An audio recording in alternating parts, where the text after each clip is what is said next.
having your own brokerage, what was that like? Challenging.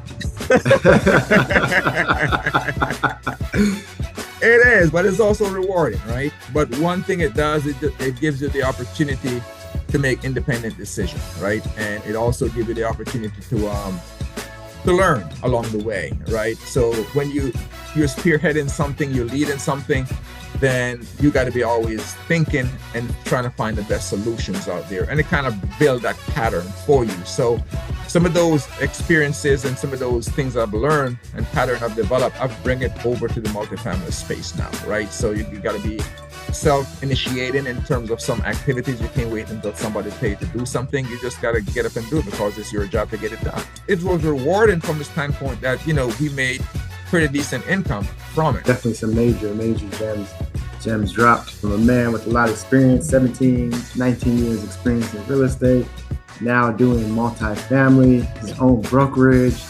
Just definitely an honor and privilege to have you on. Welcome to the Income Producing Assets Show. I am your host, Erwin Anderson, and here at Andrew Enterprise, we choose to focus on financial security through income producing assets.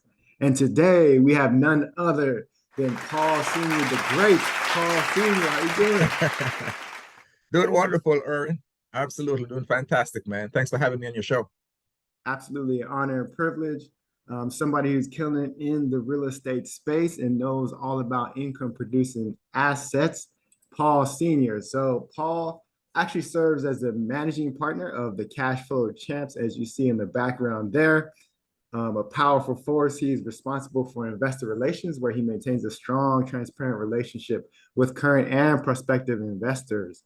He establishes, builds, and maintains relationships with investors to build confidence in the company and reinforce company credibility. He helps to develop and maintain the investor relations strategy and program. He's responsible for communicating the company's story consistently, comprehensively, and accurately with existing and prospective investors, and in part to find new suitable investors. So if you're an investor, definitely reach out to Paul. He's also involved with capital raising to ensure enough equity is available to close each transaction. Now, something about Paul is Paul has over 17 years of experience as a real estate professional, investor, and business owner. So you definitely want to pay attention to this episode.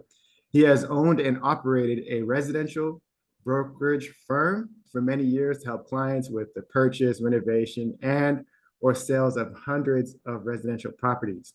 He provided leadership to a team of 6 skilled sales professionals. In addition, he specialized in the repositioning of real estate assets, overseeing management, contractors, and ensuring efficiency in daily operations to facilitate the growth of the company. Paul currently resides in Washington, D.C., in Prince George County, Maryland, with his wife and 3 beautiful children. He enjoys reading and coaching his kids' soccer team. So there we have it. We have none other than Paul Sr., the great. It's, like I said, it's an honor and privilege to have you on the show. Another Cashflow Champs member. As you remember earlier, we had Charles Sr. Now we have Paul Sr. So Paul, brother, how you doing today? Well, wonderful, fantastic. Thanks for having me in the show, Erwin. Yeah, absolutely. So can you tell us a little bit more about you, your story, and how you came into income producing assets? Absolutely.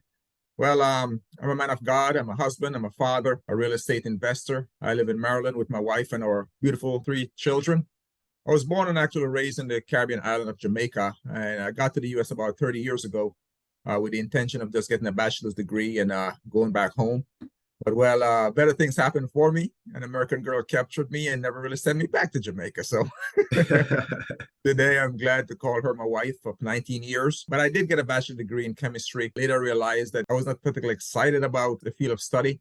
And so in the late 90s, I went ahead and get the Microsoft certification. It was a big hit at that time in terms of getting into the IT industry. So I got a certification and got a good paying job working as a government contractor in Washington, D.C. And that job allowed me to save up enough money to buy my first house in Maryland. So that was my little bachelor spot for about 2 years. Then I got married. My wife and I, we thought that it was a good idea to get a single family detached house, which we did as a primary residence. So the townhouse that I owned as a bachelor after getting married, that really we rented that out, and that became our first income producing asset. Nice, nice. So your first income producing houses was the first single family house you purchased? Yes, that was a single family townhouse. I bought that, prior to getting married. That was enough space for me, and that was the first one. But when we purchased our detached home, then after we got married, we thought we'd just hold on to it, and which we did, rent it out, and then start bringing in passive income. We say, hey, we like this idea, let's stick to it. That's really interesting. As you said, you were a government contractor at first in DC. Yeah. Doing what again? So we read a contract. The company I was with had a contract at Department of Housing and Urban Development. So we work as a contractor. They're supporting the government staff in terms of what they were doing. Oh wow, nice, nice. So already in real estate realm. Yeah, it was some of it was partially real estate, but at that time, no, that time it was mostly IT. We're providing IT service for the government as a government contractor. So it was an IT company that I was with, and then we had a contract there. So like we did like tier 1 and tier 2, tier 3 level services in terms of IT, like desktop service, whatever going over the computer, the servers, things like that. I was kind of involved with that for a while. Okay, nice, nice. So what make you guys, because both of you guys are full-time in real estate, what made that transition from, working as a government contractor for the government into real estate to owning your own brokerage firm and now managing investor relations with Cashflow Champs? Yeah, it's a quite a trend turn in terms of tides right there, isn't it? Well, yeah, I mean, from an IT guy, I mean, once save up enough money to buy that first house, and then that thing was producing income. We like the idea of the passive income, money coming in without you actually quote unquote working for it, right? And so it was attractive to me anyways, right? At that time, I don't think my wife really had a whole lot of interest in real estate, but once she saw what was happening in terms of the income producing, then she kind of started gravitating to it. She was a school teacher for about 17 years in a county in Maryland here called Montgomery County. So in Montgomery County, she taught for about 17 years. She taught math at the high school level. And, I was doing that job at that time. So with me doing IT and she doing teaching, it gave me an opportunity to, kind of leverage her job so I could take more chances in terms of leaving mine to kind of pursue the real estate field just a little bit more. So that I did. And what we did there was just start acquiring more properties like the very first one we had, where we had cash flow. After you pay the debt service, we had cash flow. And it was encouraging to see that coming in every month. Wow, wow. So you started in the real estate first. You said your wife, Sia, was a school teacher in Montgomery County. And then you were pursuing the real estate. Yeah, yes. I pursued it while she was doing that. It was good because, in qualifying for those loans up front, they wanted to see somebody with a steady job. So we could use her income for that. And with the property cash flowing, it was a good combination for lenders to look at us favorably.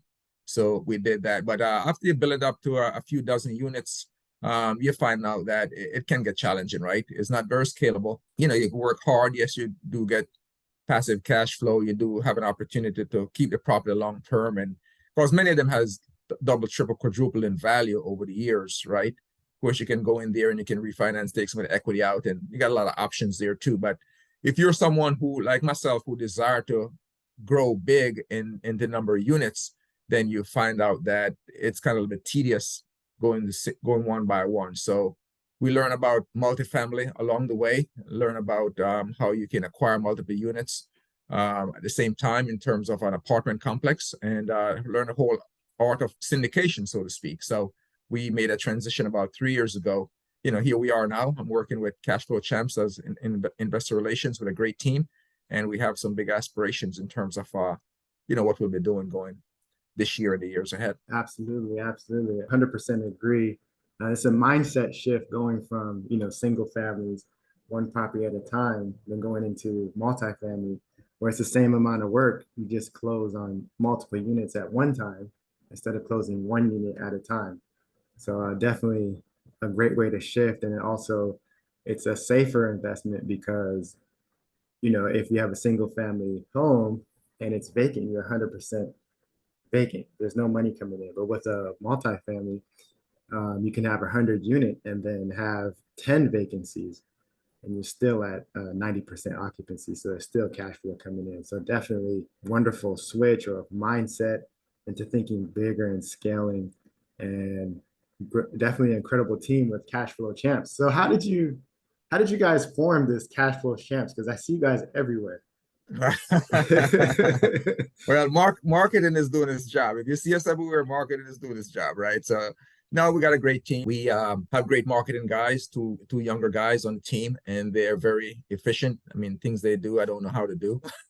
So that's why they're so good with social media and the different things that it. But six of us that are members or partners in Cashflow Champs, guys who are seasoned. Been doing it for a number of years. I'd say the average number of years, anywhere between 6 and 9 guys have gone full cycle on multiple multifamily properties, been very successful at it, right? They outperform projections, and and so everybody was kind of doing things on their own, been successful in their own little different arena. But just through networking, just through getting together, just through synergies and alignment, we eventually come together and form the Cashflow Champs team. And right now, I'm focusing on investor relations. You have another guy focusing on capital raising. You have another guy focusing on acquisition, one marketing, and you also have, operations. So you can focus in your different area, and we are working towards the same goal of growing the company and in terms of what individual want, but you also can do it corporately, right? And so it has been a real winner in terms of coming together and spreading the load, so to speak, and give people an opportunity to focus on the area that they're more skilled at. And so together, the team works better. Wow, that's amazing. So you guys form and everybody pretty much focuses on their area of emphasis, right? Yeah, that's pretty much it, right? I mean, of course, you still look across the lane and see what's happening. If you can help out, give a hand in case somebody needs a help.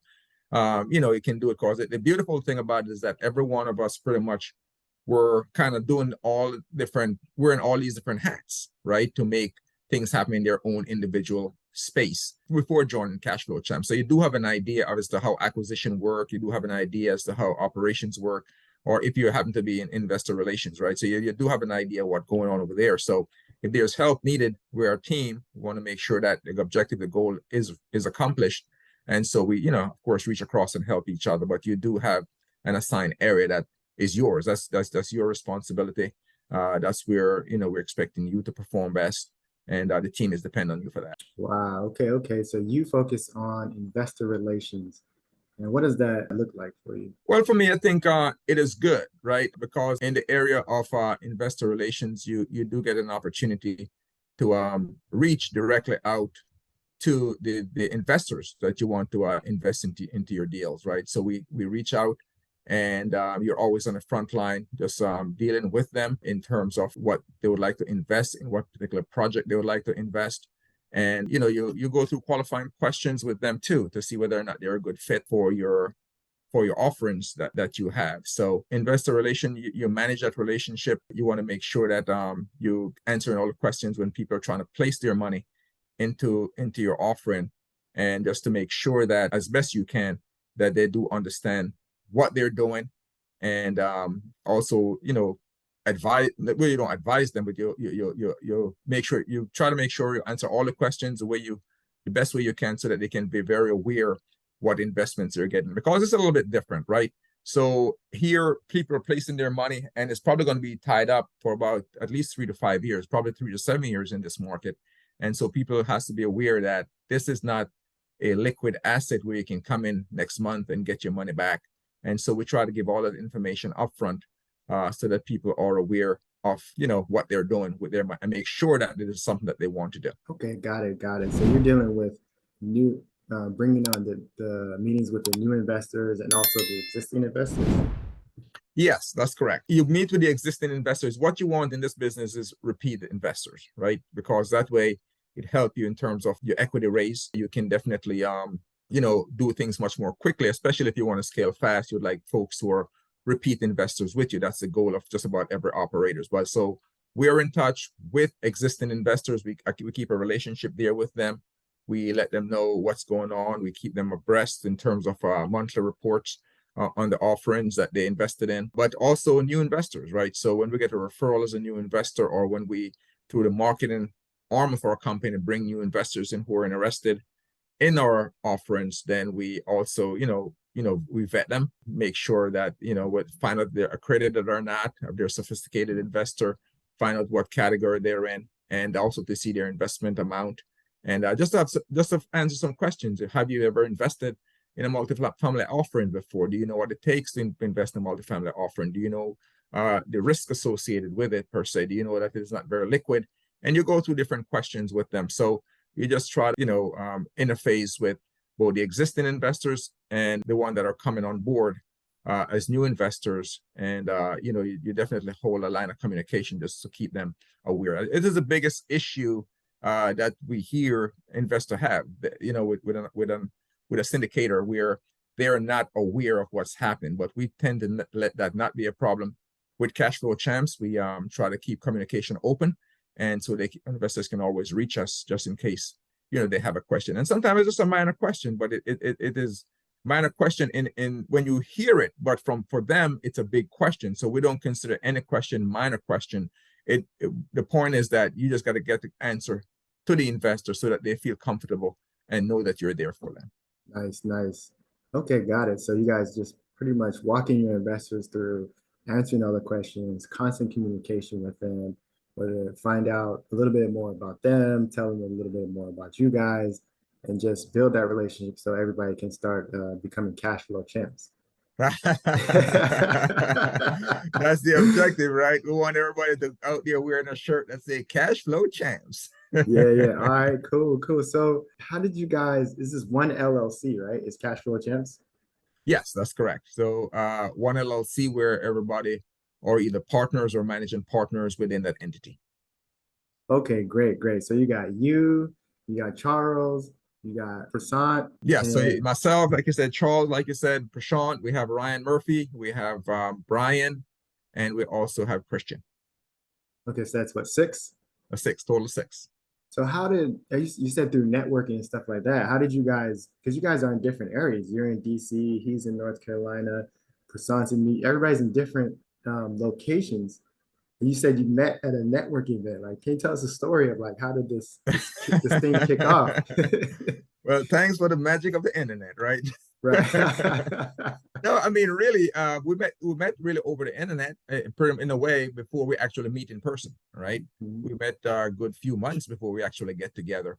But like, for example, Charles, right? I mean, Charles, I know Charles probably a little bit, about 2 years or a little over 2 years right now, start attending his underwriting sessions back in the day, and just find him as an expert in the field, right? Very thorough, know how to go through the T12 rent roll. He's very good underwriting, right? So I was on that for a while there, and even had a deal that I brought to him that he on the road for us on the spot in one of his sessions, right? And it was just a good synergy actually. This seems like a good guy who's very kind in terms of sharing of his time with individuals for free, right? And matter of fact, let me put this plug in here if I can. If you want to learn underwriting from the very best, one of our managing partner at Cashflow Champs, Charles Seaman, hold an underwriting session every Saturday at 4 p.m. Eastern Standard Time. So you can just sign up for that, Cashflow Champs /underwrite, and just jump on there, sign up, and join us so you can see how we underwrite our deals.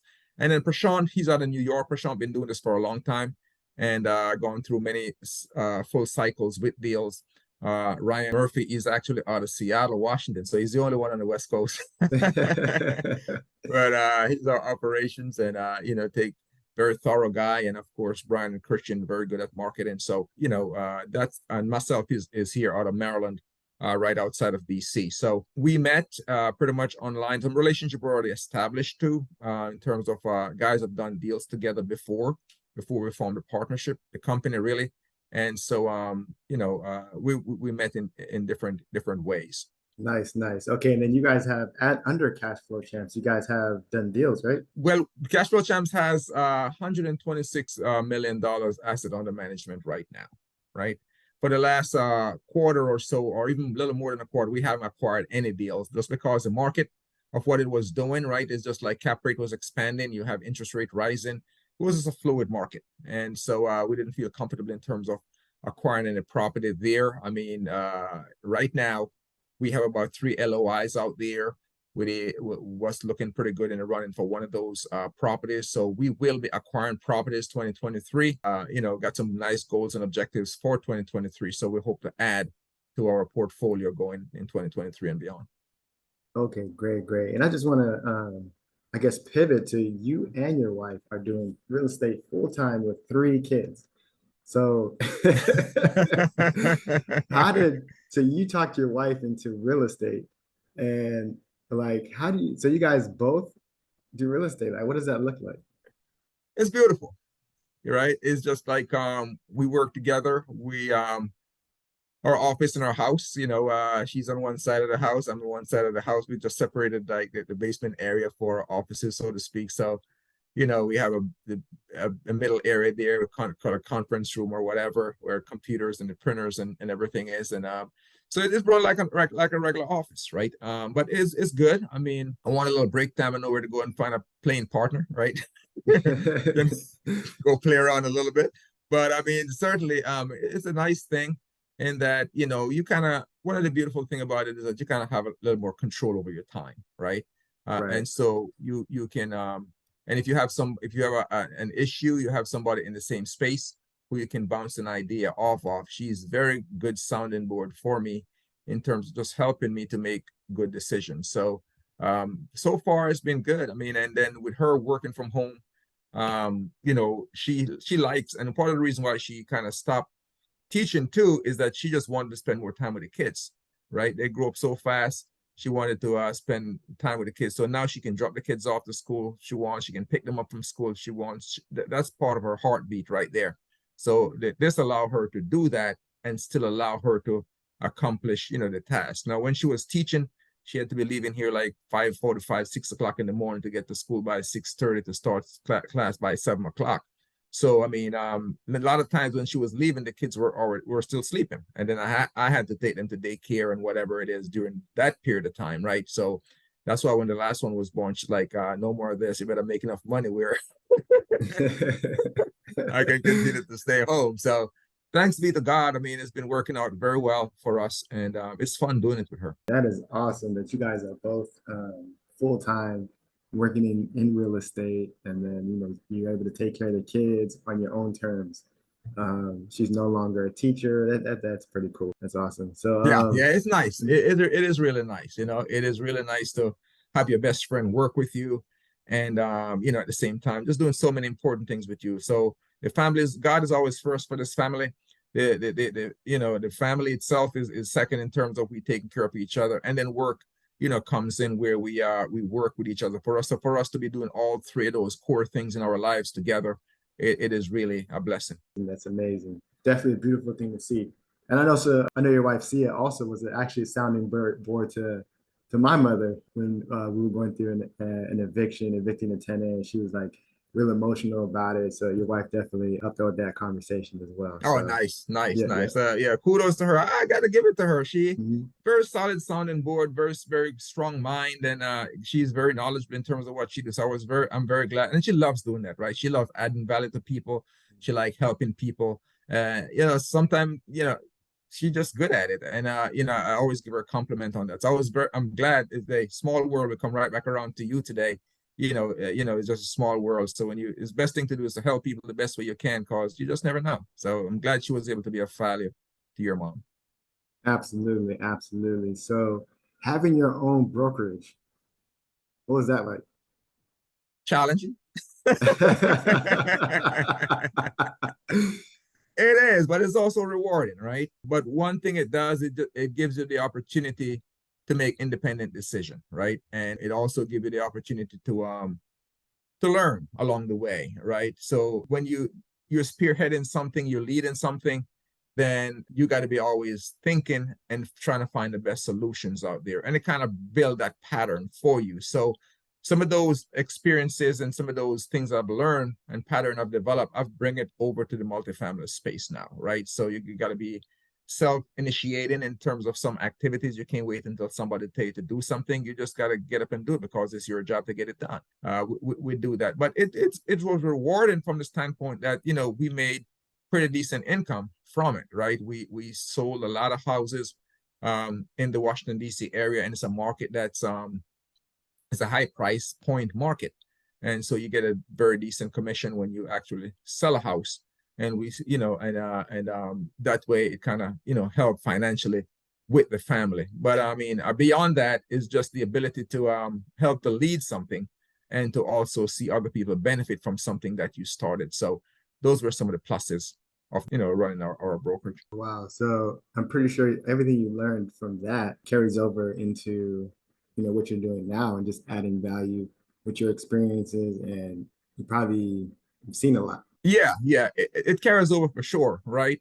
The habits carries over, the working habits carries over, and then also, I mean, it also exposes me as an individual, cause in that space, in the single family space, which I don't want to go back to anyways. Like I say, it's more difficult than this one in the sense that you do everything by yourself and on your Right. own, right? In the multifamily space, it's a teamwork, so you can go faster as a team. You can, and you can help people, have more people to bounce ideas off when you got guys experience around you can do that. But so far so good. Some things has transferred over, and the work habits definitely has transferred over, and thus the self get up and go initiative has always been there and transferred over as well, right? You're also used to working long hours, which is no stranger for in the multifamily space. So that was not a strange thing for me too, because we had to do it in the single family space. So it's a big transition.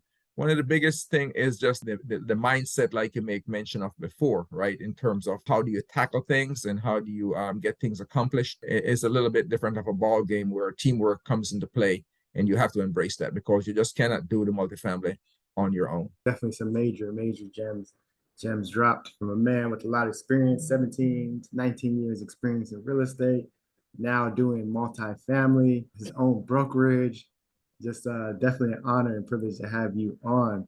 So where do you see yourself 5 years from now? I see myself as a leader in this space of multifamily syndication, right? I see myself giving opportunities to our investors where they can earn the type of living that they desire to invest in our investment offerings, right?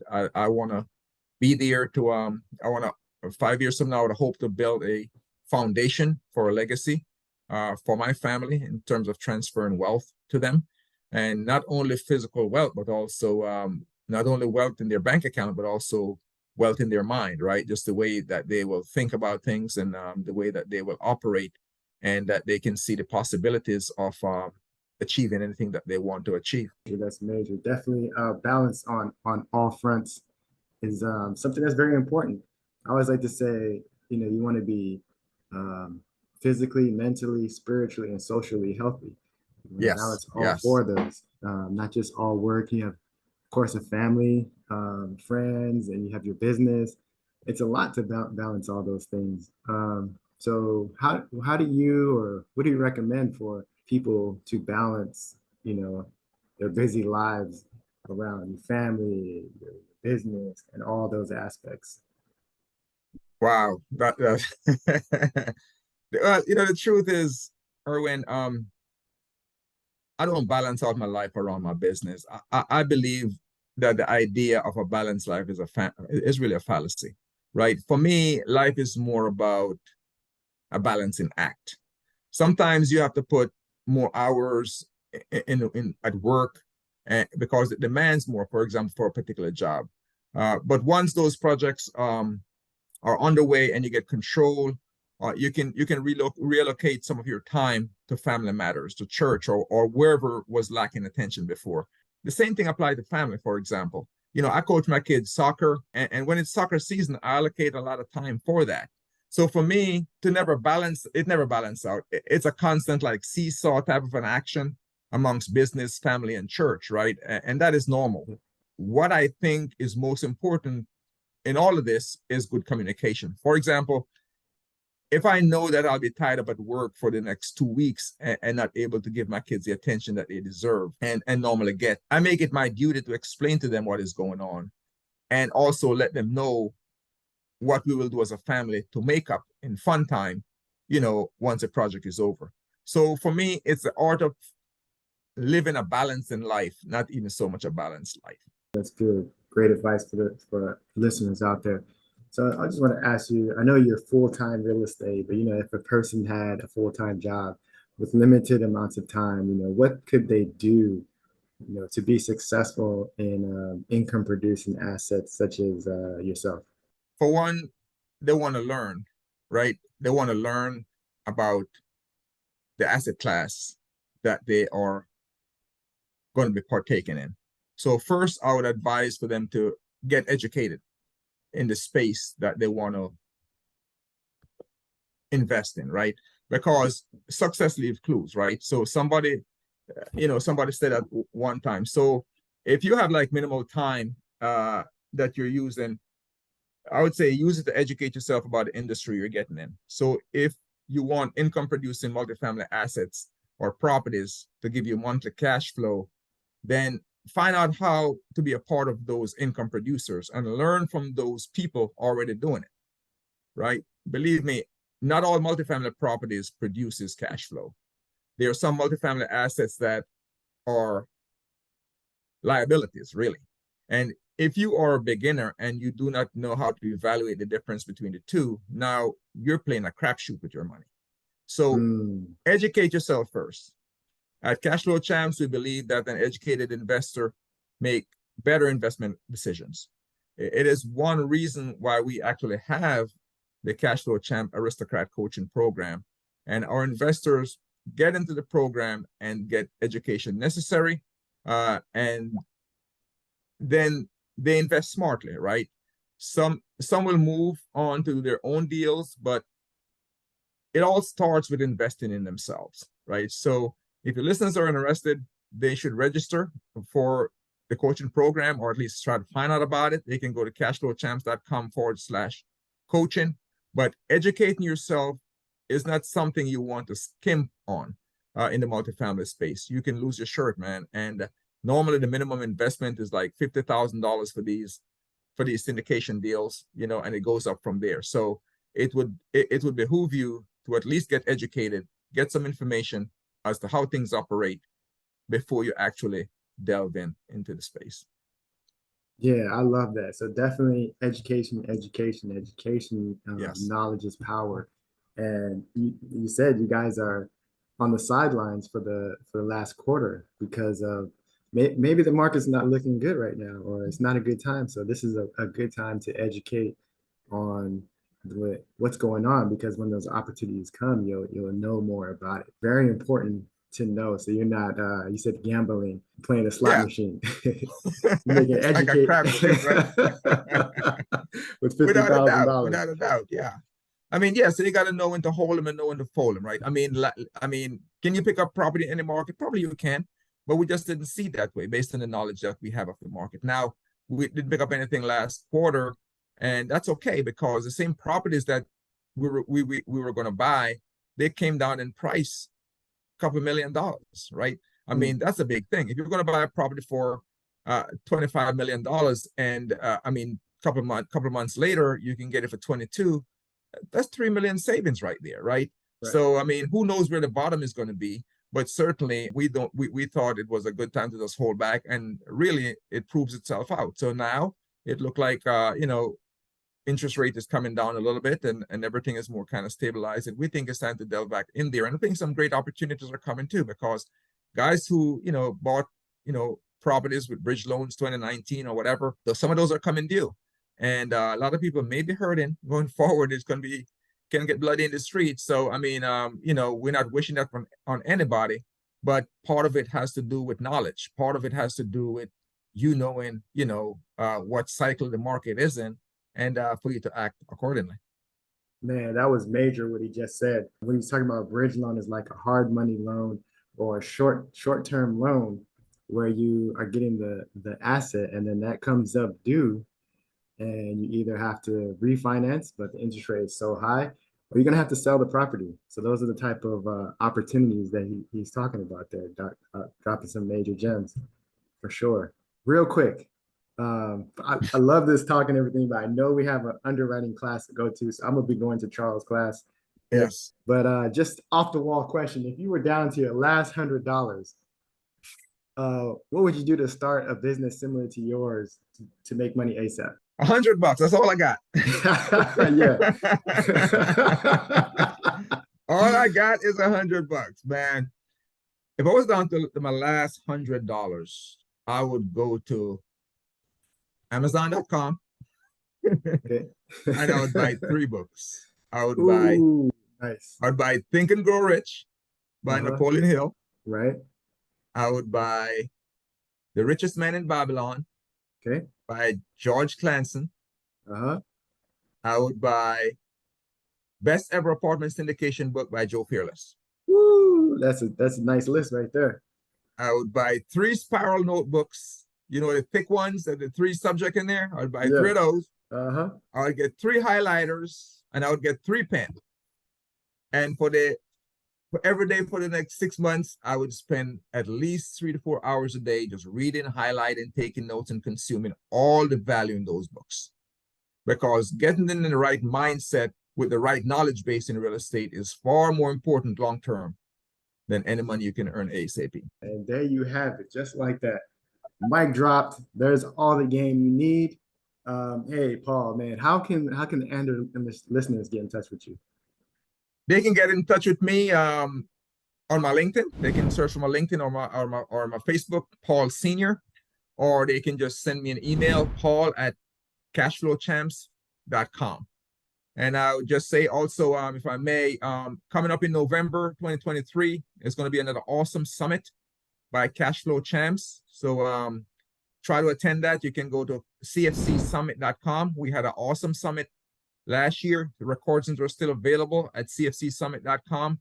We had the best speakers in the country in terms of, and also multifamily operators, the likes of Dan Hanford and, Rod Cleef. We had Jake and Gino. We had all the big names, Brad Sumrock. So all their information is still there. So if you want to learn, really, that's really a place where you can get all that content still. So go to cfcsummit.com, not only to buy the recordings, but also to sign up for the Summit 2023. It is a free summit, matter of fact, and we have the best speakers for you. And there you have it. The man, the myth, the legend, Paul Senior. Man, I appreciate you for coming on the show, and you have a blessed day. Thank you, my brother. Appreciate it. Have a good one.